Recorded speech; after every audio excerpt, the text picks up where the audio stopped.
Hi, this is Paul Evans. Here we are in step 2 of how to achieve anything you want in life. And it's practice. And this is a tough step because we don't want to practice. We want to be good at stuff. We want to make a plan and follow every step. And by the end of the steps, we suddenly have arrived at the destination, and it is as magnificent as we had always hoped and planned and dreamed when we had first made those notes on that sheet of paper to follow the dream, right? So that's kind of in our mind. But we also know that's not the way it happens because we've got to practice. We're not normally good at stuff right off the bat. Like I mentioned about taking those guitar lessons in yesterday's example with step 1 of purpose.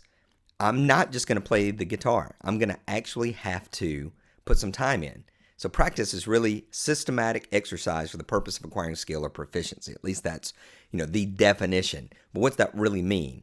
It means that we've got to have consistency over time, that we put the time in and we acquire skill or proficiency. We become better at whatever it is that we're doing. So whatever the goal is, let's say that it is to play the guitar, well, I've got to put in the time. I've got to exercise in order to become better. And it's the same across the board. It doesn't matter if we want to lose weight, and it doesn't matter if we want to grow a huge, successful business and make a lot of money. We still have to practice because we're not proficient right out of the gate. And we don't like the word practice, especially in business, because that sounds like we don't know what we're doing or that we can't predict the outcome. And the truth is we can't. We can't predict the outcome until we get to see some results back, and then we get to make some adjustments. We'll hit that a little bit more in just a minute. But 3 types of practice: learning, lessons, and leader.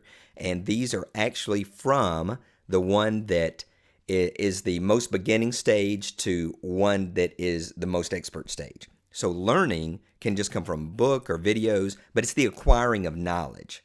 Lessons are when we take that knowledge and we actually put it into practice ourselves, and we try to produce whatever the outcome is. And then a leader is a person who actually sits down with you. So if I'm learning guitar, I'm going to begin by looking up maybe some music stuff and find out what chords are. I've got to understand that term. Find out what the scale is. So I'll learn it intellectually. Well, then I may have a book or a video where I look at a lesson and I try to reproduce it physically. I put my hands on the fret and I try to figure out how to form the chords with my fingers. But it's still kind of hit and miss, right? Now, a leader is what makes it super fast, because with a leader, I'm able to make fast improvements.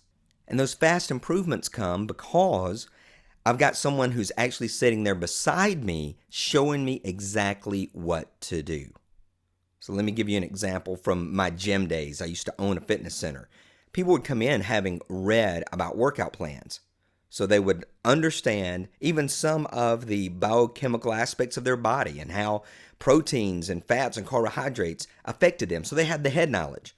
But then they would print out a workout and they would come in and try to perform that workout. So it was really, those were their lessons, especially the first time, because you could tell that someone had not used that machine before, not done that exercise before, because there was so much awkwardness. Now, I was the leader. I would come alongside, people would pay me to come alongside. They'd come alongside and would ask me, am I performing this correctly? Or can you put together a workout for me? Or you can tell me what to eat. So the highest level of practice with a leader is when you really begin to accelerate. It's when you're really able to push ahead. Now, here's the interesting thing about this, is that it doesn't include a plan.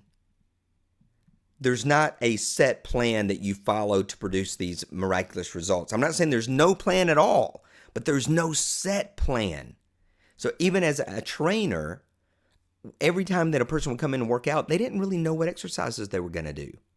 They didn't get to go through the workout mentally before they arrived.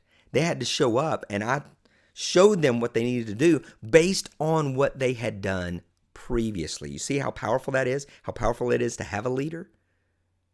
Now, I could keep my own notes and I could try to push through to a greater level on my own, by my own notebook and my own lessons, and I would still make progress, but not the progress made with a leader, practicing under their tutelage, because that's why you don't need a plan, because they're keeping up with where you are.